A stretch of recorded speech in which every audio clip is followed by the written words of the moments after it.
Hello दोस्तों, स्वागत है नागपुरी एकेडमी में। पिछले क्लास में हमने सर्वनाम के विषय में पढ़ा था। आज हम लोग विशेषण के बारे में जानेंगे। विशेषण क्या होता है।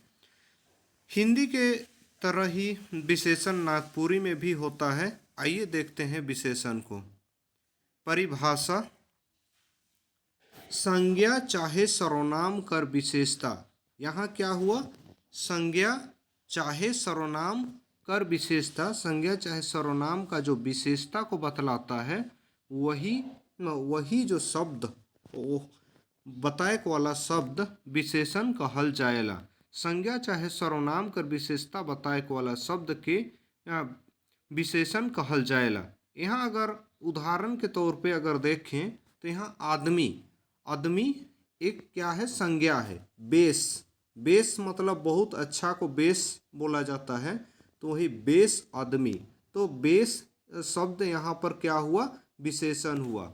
उसके बाद में गछ भी यहाँ पर पेड़ को गछ बोला जाता है, तो गछ है। तो हरियर गछ, कैसन गछ? हरियर गछ। तो यहाँ पर हरियर जो शब्द है ये विशेषण है। ये गछ यानी पेड़ का विशेषता को बता रहा है। आइए आगे विशेषण का काम क्या है उसको देखते हैं।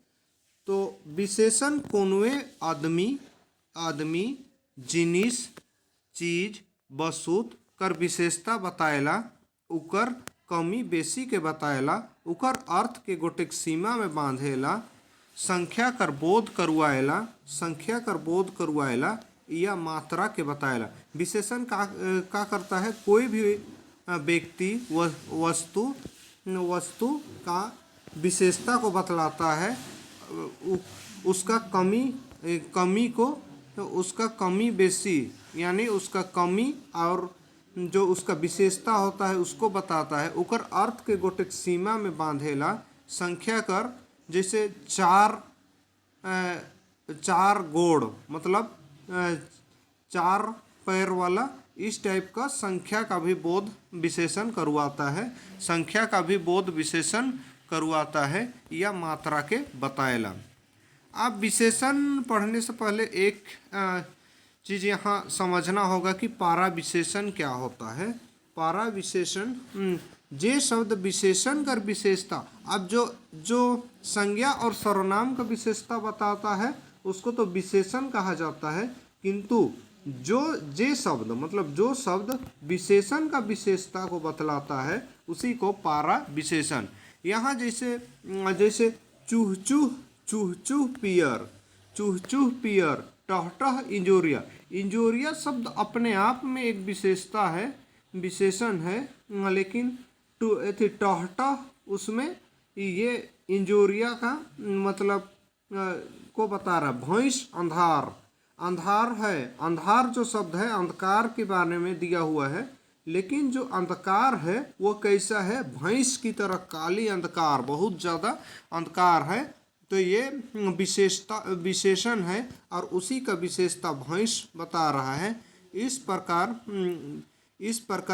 से यहाँ पारा विशेषण वो शब्द होता है जो विशेषण का विशेषता को बताता है। आगे विशेष्य क्या होता है उसको देखते हैं। विशेष्य उसको बोलते हैं विशेषता बताएक वाला शब्द, मतलब जिसका विशेषता बताया जा रहा है उस शब्द को ही विशेष्य कहा जाता है। विशेषता बताएक वाला शब्द विशेषण है, तो जोन संज्ञा चाहे सर्वनाम कर विशेषता बताएला वो विशेष्य कहल जाएला। जैसे यहाँ करिया मतलब काला होता है। करिया मतलब काला होता है। कुकुर क्या होता है? कुकुर मतलब कुत्ता होता है। तो यहाँ विशेष्य कौन है? हम लोग विशेष्य में यहाँ पर इसमें कुकुर मतलब कुत्ता का विशेषता बता रहा है, तो विशेष्य ये हुआ। तो कुत्ता कैसा है? काला कुत्ता है, इसलिए करिया कुकुर। उसके बाद में सुंदर छोड़ी यहाँ पर विशेष्य है। एक लड़की जो कि कैसी है? सुंदर है। नावा घर विशेष्य है, वो कैसा है? नया है। पियर पतई दुखी जनाना, बेस आदमी, घावाइल घोड़ा। विशेषण कर भेद भेद कयगो होएला, विशेषण कर भेद कयगो होएला। तो यहाँ अगर आप देखें तो विशेषण का कितना भेद है? विशेषण का कुल 4 भेद होता है। एक होता है सार्वनामिक विशेषण। यहाँ पर क्वेश्चन डायरेक्ट भी पूछता है कि विशेषण कर कयगो भेद होएला, तो विशेषण कर 4 गो भेद होएला, यानी 4 भेद है विशेषण का। सार्वनामिक विशेषण, गुणवाचक विशेषण, संख्यावाचक विशेषण, परिणामवाचक विशेषण। अब सार्वनामिक विशेषण क्या होता है? सार्वनामिक विशेषण क्या होता है?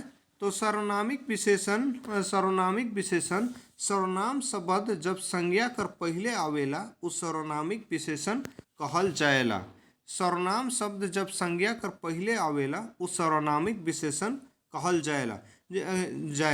जैसे सार्वनामिक विशेषण उसको बोलते हैं जिसमें संज्ञा के पहले जो सर्वनाम शब्द आ जाता है उसको सार्वनामिक विशेषण कहते हैं। जैसे ई ऊ कोनो, ई पोरा गांज, ऊ कुंबा कोनो। यहाँ पर ये ई ऊ और कोनो ये सर्वनाम है, जो कि पोरा गांज, कुंबा, आदमी, ये सब क्या है? सर्वनाम है। उससे ये है संज्ञा है, उससे पहले सर्वनाम आ रहा है, इसको सर्वनामिक विशेषण कहते हैं। सर्वनामिक विशेषण कर दुई भेद होएला।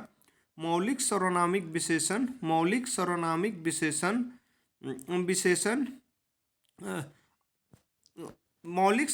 विशेषण क्या होता है? जे बेगर कोनो बदलाव कर संज्ञा कर पहले आवेला वो मौलिक सर्वनामिक विशेषण कहल जाएला। जैसे जो मौलिक सर्वनामिक विशेषण जो सर्वनाम है वो अपना मूल रूप में आता है तो उसको मौलिक सर्वनामिक विशेषण कहलाता है। जैसे यहाँ पर ऊ कुरिया में ऊ जो है मूल रूप से आया है। उसके बाद ऊ धांगर, ई घर, ऊ ई, ये सब मूल सर्वनाम है। उसके बाद में सर्वनामिक विशेषण का दूसरा भेद होता है यौगिक सर्वनामिक विशेषण। यौगिक सर्वनामिक विशेषण में जे मूल सर्वनाम में प्रत्यय और उपसर्ग लगाले बनेला ओके यौगिक सर्वनामिक। जो मूल सर्वनाम में प्रत्यय या उपसर्ग लगाने के बाद बनता है उसको यौगिक सर्वनामिक विशेषण कहा जाता है। इसमें देखिए, इसमें जैसे यौगिक हो गया ई के बाद में सन लगा ई के बाद में सन लगा, तो ये ई जो है मूल सर्वनाम है, उसमें सन प्रत्यय लगा तो ईसन आदमी, ये यौगिक सर्वनामिक विशेषण बना। उसके बाद में यहाँ तैसन, देश, इस टाइप का जो होता है। उसके बाद में गुणवाचक विशेषण के विषय में आगे समझते हैं। जे शब्द संज्ञा कर गुण, दोष, आकार, स्वभाव, इस समय, ठाव, रंग, दशा कर पता चलेला ओके गुणवाचक विशेषण कहल जाएला। इसमें होता क्या है? जे शब्द संज्ञा कर गुण, दोष, आकार, स्वभाव, समय, ठाव, राग, रंग, दशा कर पता चलेला ओके गुणवाचक विशेषण कहल जाएला। जैसे बेश, बेकार, दानी, कंजूस। बेश उसका गुण का पता चल रहा है, बेकार है कोई वस्तु उसका गुण है, दानी है, कंजूस है दयालु, सच्चा। उसके बाद ठाव के हिसाब से लेंगा, भतखैया। लेंगा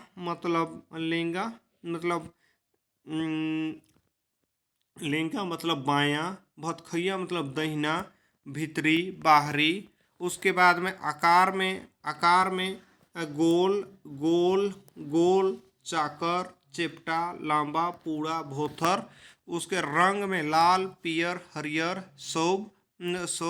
दशा में दुबराल,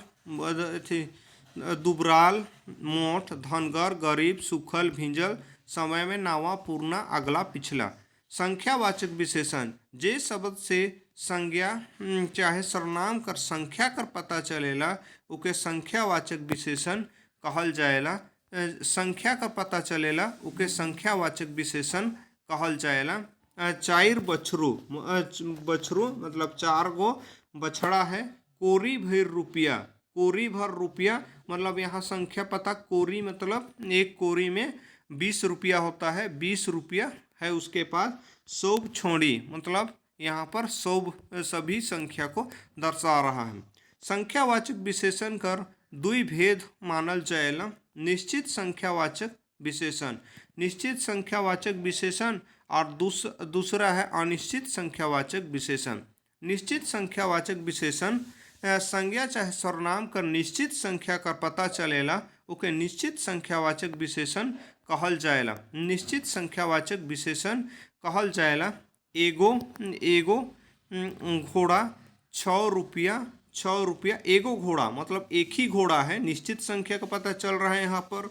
6 रुपया मतलब 6 रुपया है, निश्चित संख्या का पता चल रहा है। 11 खिलाड़ी का बात हो रहा है तो यहाँ निश्चित संख्या का पता चल रहा है, 5 आदमी निश्चित।